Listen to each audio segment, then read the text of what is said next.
मेरे बच्चों ऐसा है कि आपने देखा होगा कि कल 8 बजे लाइव आए हुए थे और आपको जो है पूरा का पूरा जो है हिंदी का जो है इस बार पूछे जाने वाले जो भी था उसका मैंने आंसर की उपलब्ध कराया। अभी जो है कुछ सभी बच्चों ने कहा कि सर जो है ऐसा है कि लघुत्तरीय और दीर्घोत्तरीय भी क्लियर करवा दीजिए। तो इसमें लघुत्तरीय दीर्घोत्तरीय क्लियर कर आंसर तो हम नहीं दे पाएंगे बच्चों। तो चूँकि आप देख पाएंगे कि ये गारंटेड वीवीआई जो भी क्वेश्चंस मैंने दिया अवेलेबल कराया, पिछला आपने देखा होगा वो इंग्लिश और सोशल साइंस में। तो इस बार एग्ज़ाम आपका जो है 2 मार्च को है, 2 मार्च को एग्ज़ाम है, ठीक है ना। तो उसमें क्या है कि निबंध लिखने होंगे 200 से 250 शब्द में आपको निबंध लिखना है। मेरा बच्चों इसको क्लियर कर लेंगे, 2 पेज में लिखेंगे 2 से 250 शब्द हो जाएंगे। इससे कम नहीं लिखना है, इसमें ज़्यादा लिखना है, स्पीड आपका ज़्यादा होना चाहिए और साफ साफ शुद्ध लिखना है। तो जब आप क्वेश्चन अवेलेबल करा दिए, लिखवाया गया, ऑफलाइन में लिखवाया गया था, उसको लिखवाया गया है, वो भी गारंटी पूछे जाएंगे। तो इसको देख लेंगे प्यारे बच्चों। इसको जो है 200 से 250 में अभी हमने 5 यहाँ पर आपको दिया है, जिसमें से गारंटेड रहेगा। एक तो रहेगा मित्रता, मित्रता पर आप निबंध 2 से 250 शब्द में। समय की महत्ता पे, बसंत ऋतु पे, पिछले वीडियो में मैंने डाला था बसंत ऋतु पे, देख लेंगे। विद्या निकेतन आर्ट्स क्लास देखेंगे मेरे वीडियो में, तो ये संस्कृत में आपको मिलेगा, है ना, संस्कृत में मिलेगा। और जो है दुर्गा पूजा पे, दुर्गा पूजा पर भी निबंध जो है इसमें पूछा जाएगा।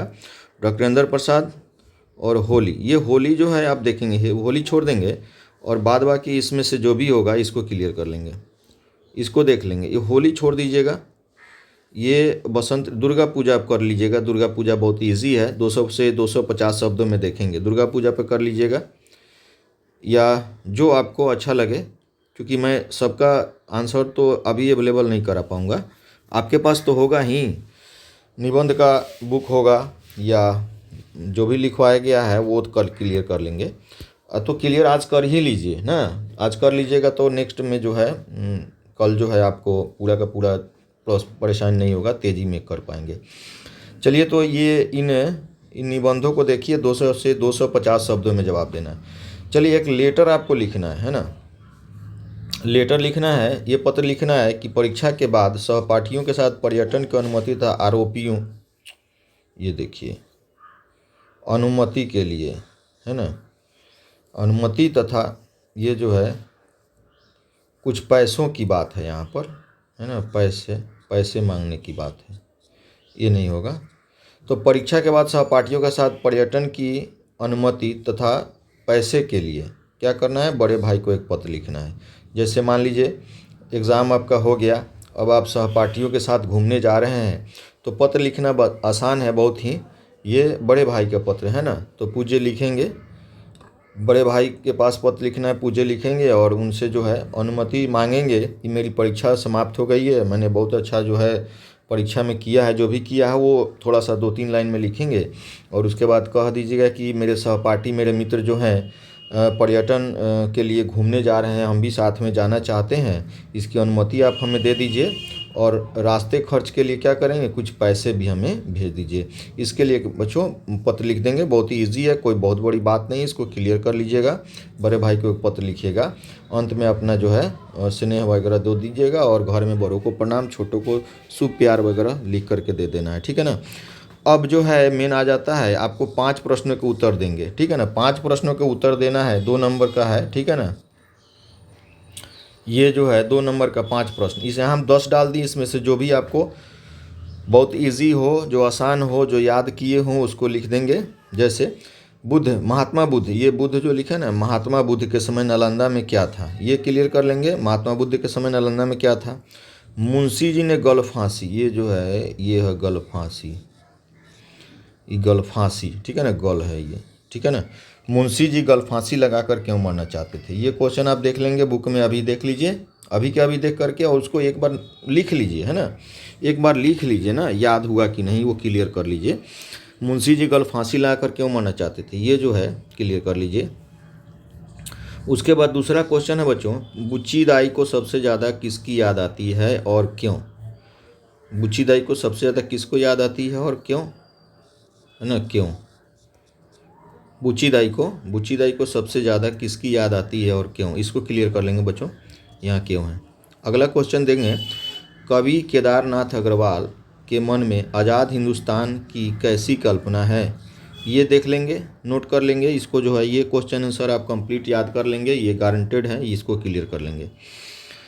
अगला क्वेश्चन है, रवि की सवारी निकलने के बाद प्रकृति उसका स्वागत किस प्रकार करती है। रवि की सवारी निकलने के बाद प्रकृति जो है उसका स्वागत कैसे कर, रवि सूर्य की बात कर रहे हैं ना, प्रकृति उसका स्वागत कैसे करती है, ये आप देख लेंगे। अगला देखेंगे, ये अरे बच्चों, कवि मंझन ने सच्चे प्रेम की क्या कसौटी बताई है, ये देख लेंगे। अगला ये एक और क्वेश्चन है ना, अगला क्वेश्चन, संस्कार गीत किसे कहते हैं, इसको देख लीजिए, संस्कार गीत किसे कहते हैं, ठीक है ना। अब नेक्स्ट क्वेश्चन पे हम लोग चलते हैं, समुद्रगुप्त कौन थे और वह किस वाद्य को बजाने में प्रवीण थे। समुद्रगुप्त जो वीणा बजाते थे ना, वीणा वाद्य यंत्र को बढ़िया से बजाते थे, लिखेंगे समुद्रगुप्त कौन थे और किस वाद्य को बजाने में प्रवीण थे, बहुत ही माहिर थे, बहुत बढ़िया बजाते थे। तो समुद्रगुप्त कौन थे, गुप्त वंश के जो है ये शासक थे और ये वीणा बनाने में बहुत ही बजे, ये तो पढ़े हुए आप लोग ना, लॉकडाउन में तो आप पूरा पढ़ लिए होंगे। एक और बात बता दूं बच्चे, जो कल भी मैं बताया था कि जो भी बच्चे ऑफलाइन मेरे पास नहीं पढ़ पा रहे उनको भी ये शेयर कर दीजिएगा, अवेलेबल करा दीजिएगा, सबको लाभान्वित होना चाहिए ना, सबको दे दीजिएगा। और ऑनलाइन में सारे बच्चे तो है ही, लेकिन ऑफलाइन में बहुत बच्चे या ऑनलाइन में जिनके पास मोबाइल भी नहीं होता है, समस्या हो जाती है ना गांव में, तो इसलिए थोड़ा सा देखेंगे। तो समुद्रगुप्त कौन थे और किस वाद्य को बजाने में प्रवीण थे, तो वीणा में, ठीक है ना। अगला देखेंगे, ये मोगा नहीं है, ये मोगा नहीं है, ठीक है ना, इसको देखेंगे, मोगा नहीं है, ये है मगही, इसको मगह बोलते हैं। तो मगही में किस लोक नृत्य का चलन था, किस प्रकार का लोक नृत्य का चलन था, ये देख लेंगे। आगे, मधुबनी चित्रकला के कितने रूप प्रचलित हैं, मधुबनी चित्रकला के कितने रूप प्रचलित हैं, इसको आप देखेंगे। ये जो 10 आपको दिए हैं इसमें से 5 ही लिखना है आपको, इसमें से 5 ही आपको जवाब देना है, 2 नंबर का है, ये 5 ही जवाब देना है। आपको बताए थे ना, दीर्घोत्तरी एक ही पूछा जाएगा बोर्ड के एग्ज़ाम में, 10th क्लास में आप बोर्ड के एग्ज़ाम में भी देखेंगे, जो आपका 2023 में आप एग्ज़ाम देंगे, तो उसके लिए भी मैं प्रिपेयर करके अभी से ही आपको दे रहा हूँ और बीच बीच में देता रहता हूँ। अभी जो आप देखिए, कहने का मतलब है कि जब आप सब्सक्राइब करके बेल आइकन दबा देंगे तो जो भी आपको महत्वपूर्ण जो भी मिलता रहेगा वो तो मिलता रहेगा, क्योंकि हम लोग का साथ अभी नहीं ना है, अभी तक ही नहीं है, वो तो बोर्ड एग्ज़ाम 2023 जब आप लास्ट करेंगे तब तक रहेगा। 12 में भी मैं बहुत सारा चीज़ पेश कर दिया, तो इसके लिए आप देखेंगे। तो ये मधुबनी, अब आपको ये 5 आपको कर लेना है। उसके बाद दीर्घोत्तरीय में भी आपको करना है। दीर्घोत्तरीय में आपको क्या करेंगे, दीर्घोत्तरीय में एक ही क्वेश्चन का जवाब देना है। हाँ, इसको 2 मैं दिया हूँ, इसमें से ये 1 का जवाब आपको देना है ना, 1 का जवाब देना है। 4 या 5 अंक स्तरीय आपका जो है ये रहेगा, ठीक है ना, 1 ही का जवाब देना है। ये 4 है ना, तो लिखा रहेगा यहाँ पर 4 ऐसे, ठीक है ना। 4 मन पाठ का पैसा, 4 मन पाठ का पैसा क्या हुआ, धरती पर पाँव ही नहीं पड़ते, है ना, पढ़ते, सप्रसंग व्याख्या करना है। 4 मन पाठ का पैसा क्या हुआ, धरती पर पाँव ही नहीं पड़ते, सप्रसंग व्याख्या करना है। तो ये आपको जैसे बताए थे कि प्रस्तुत गद्यांश हमारे पाठ्य पुस्तक गोधुली भाग 2 नहीं 1 होगा, 9th का 1 है ना, गोधुली भाग 1 से लिया गया है। और इसके लेखक कौन है और इसका मतलब क्या हुआ, प्यारे बच्चों इसको क्लियर कर लेंगे, क्योंकि ये ट्रिक मैं बताया था कि किसी भी चीज़ में पूछेगा वही बात लिख देना है और इसका मतलब थोड़ा सा लिख देना है। चलिए आगे देखेंगे।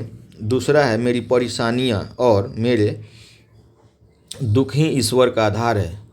क्यों, मेरी परेशानियाँ, देखेंगे, मेरी परेशानियाँ और मेरे दुख ही ईश्वर का आधार क्यों है, आशा स्पष्ट करें, इसका मतलब बताएंगे। ये 2 में से 1 आपको देना है। तो बस ज़्यादा है नहीं, बस इतना ही कर लेना है, आपका क्लियर हो जाएगा। और ऊपर में आपका 2 गद्यांश होगा, 2 जो है गद्यांश है, जिसको मैंने नहीं दिया यहाँ पर, जो उसमें से क्या चुन करके लिखना है ना, एक स्टोरी टाइप का होगा छोटा सा, उसमें से आप लघुत्तरीय, दीर्घोत्तरीय, ऑब्जेक्टिव चुन करके लिख दीजिएगा, बस हो गया आपका ऑब्जेक्टिव। आपको ये बेल आइकन जब आए हुए होंगे तो आपको ऑब्जेक्टिव का भी पूरा मिल गया होगा 50। कल ही आपको 50 मिला होगा। अगर नहीं मिला है तो यहाँ पर आपको देखिए, यहाँ पर जो है आई बटन देख रहे हैं ऊपर में, यहाँ आई बटन है, वहाँ पर देखिएगा। आपको वीडियो में आई बटन कहीं दिखाई देगा तो वहाँ पर क्लिक करेंगे तो इस बार जो 2022 में जो पूछे जाएंगे वो इस बार हिंदी का आपको टोटल मिल जाएगा। तो अभी इतना ही रहेगा। अब संस्कृत का भी आपको देना है तो 2 घंटे बाद या शाम तक आपको संस्कृत का जो ऑब्जेक्टिव और सब्जेक्टिव आपको मैं दे दूंगा। तो इसलिए जो है सब्सक्राइब करना ना भूलेंगे, सब्सक्राइब कर लीजिए, बेल आइकन दबा दीजिए।